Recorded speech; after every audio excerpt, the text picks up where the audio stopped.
دوستو بیت المقدس کا دروازہ کھلتا ہے، ایک فاتح اپنی فوج کے ہمراہ داخل ہوتے ہیں۔ صلیبیوں نے مسجد اقصی کو گھوڑوں کا استبل بنا دیا تھا اور اب وہی فاتح اپنے ہاتھ سے اس مقدس مقام کو دھو رہا ہے۔ یہ تھا بادشاہ صلاح الدین ایوبی۔ جی ہاں دوستو، بیت المقدس جو ابراہیمی مذاہب کا مقدس ترین مقام ہے۔ دوستو بیت المقدس دنیا کے قدیم ترین اور مقدس شہروں میں ایک ہے، جسے تین بڑے مذاہب اسلام، عیسائیت اور یہودیت میں خاص روحانی مقام حاصل ہے۔ یہ شہر حضرت داؤد علیہ السلام نے فتح کیا اور حضرت سلیمان علیہ السلام نے یہاں عظیم معبد یعنی ہیکل سلیمانی تعمیر کروایا تھا۔ دوستو عیسائیوں کے نزدیک یہ حضرت عیسیٰ کی مصلوبی اور قیامت کی جگہ ہے، جبکہ مسلمانوں کے لیے یہ وہ مقام ہے جہاں نبی کریم صلی اللہ علیہ وآلہ وسلم معراج پر تشریف لے گئے تھے۔ 7ویں صدی عیسوی میں حضرت عمر بن خطاب رضی اللہ تعالیٰ عنہ کے دور میں یہ مسلمانوں نے اسے فتح کیا اور صدیوں تک یہ اسلامی ریاستوں کا حصہ رہا۔ بعد ازاں صلیبی 1099 میں اس پر قبضہ کرتے ہیں، جس کے دوران شدید قتل عام ہو گئے۔ 1187 میں صلاح الدین ایوبی نے شہر کو دوبارہ مسلمانوں کے قبضے میں لے لیا۔ دوستو یہ شہر ہمیشہ سے طاقت، ایمان اور تہذیبوں کے تصادم کی علامت بنا رہا ہے۔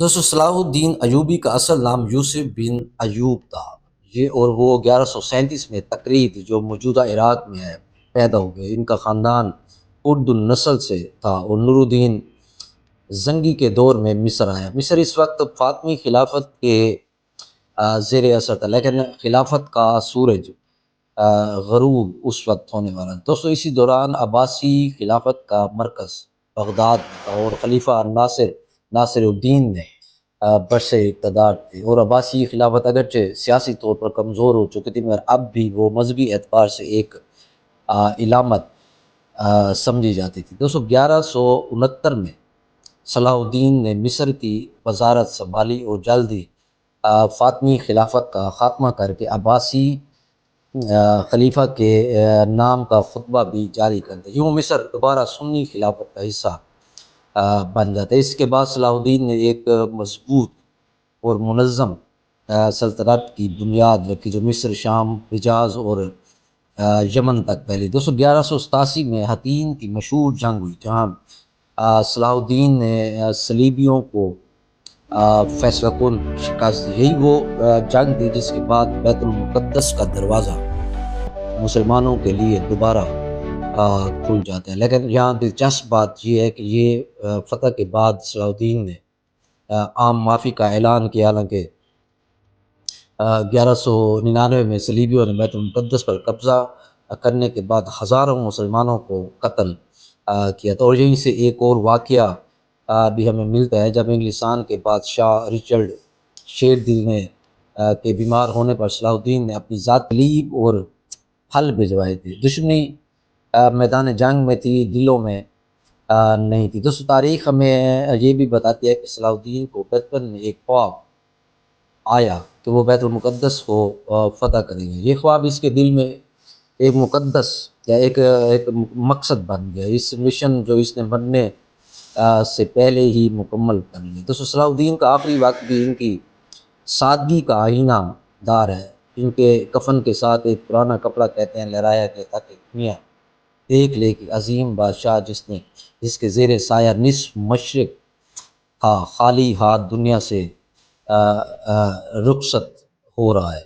دوستو صلاح الدین ایوبی نے 1187 عیسوی میں بیت المقدس کو صلیبیوں سے آزاد کرایا، لیکن ان کی وفات 1193 کے بعد ایوبی سلطنت کمزور پڑنے لگی۔ 1299 میں مسلمان حکمران سلطان عامر نے ایک معاہدے کے تحت بیت المقدس کو بغیر جنگ جرمن شہنشاہ فریڈرک ٹوم کے حوالے کر دیا۔ 1244 میں خوارزمی ترکوں نے بیت المقدس پر دوبارہ قبضہ کیا اور صلیبی اقتدار کا خاتمہ۔ دوستو اس کے بعد شہر مسلسل مختلف سلطنتوں کے زیر کنٹرول میں، جہاں تک 1917 میں برطانوی فوج نے پہلی جنگ عظیم کے دوران شہر پر قبضہ کر لیا۔ جی ہاں، بیت المقدس یروشلم کی موجودہ حیثیت بھی ایک پیچیدہ اور متنازع معاملہ ہے، جو عالمی سیاست اور بین الاقوامی قوانین کے تحت مختلف آراء کا مرکز بنی ہوئی ہے۔ بیت المقدس کی موجودہ حیثیت پر اگر ہم بات کریں تو اس وقت بیت المقدس مکمل طور پر اسرائیلیوں کے کنٹرول میں ہے۔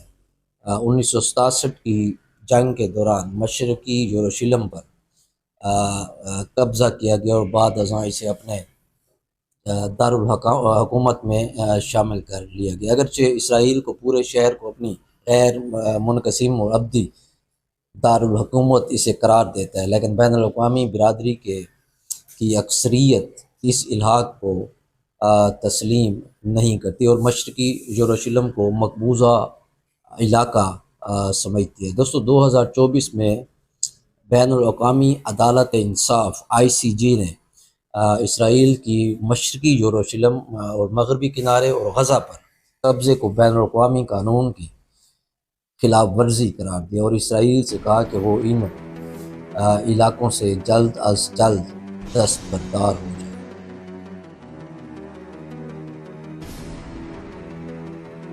دوستو فلسطینی موقف اس پر یہ ہے کہ فلسطینی عوام مشرقی یروشلم کو مستقبل کی آزاد فلسطینی ریاست کا دارالحکومت تصور کرتے ہیں، تاہم اسرائیل کی جانب سے مسلسل بستیوں کی تعمیر اور فلسطینی علاقوں پر کنٹرول کی وجہ سے دو ریاستی حل کی راہ میں رکاوٹیں بھی بہت سی حائل ہوئی ہیں۔ دوستو اگرچہ کچھ ممالک نے حالیہ برسوں میں یروشلم کو اسرائیل کا دارالحکومت تسلیم کیا، لیکن اقوام متحدہ اور دیگر بین الاقوامی ادارے اسرائیل کے ان اقدامات کو بین الاقوامی قوانین کی خلاف ورزی قرار دیتے ہیں۔ عالمی برادری کی اکثریت مشرقی یروشلم کو مقبوضہ علاقہ مانتے اور اسرائیل سے ان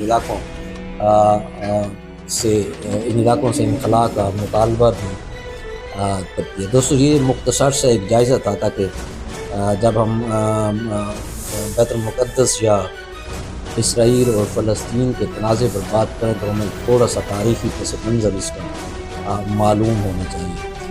بہت شکریہ۔